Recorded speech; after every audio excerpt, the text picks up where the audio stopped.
Today we are mixing up a batch of henna to do clients' locks. I cannot wait to show you the before and the after. This is how smooth and creamy it is.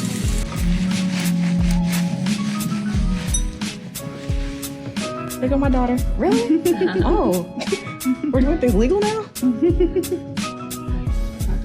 asleep. Oh, look at that. That's how the client. What's going on? What henna is this?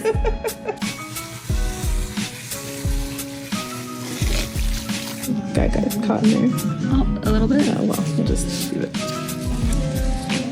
Oh my gosh. I think now I can see all your jewelry even more. I'm like, wait, we're playing that. I love it. Yeah, it's gorgeous. I can't wait. This is my first time getting henna. And actually a little bit deterred from getting henna before because of the grittiness that I was feeling in people's hair. But this is very soft. I don't feel any grittiness at all. It feels what my hair normally feels like when I wash it. Love it. I love it.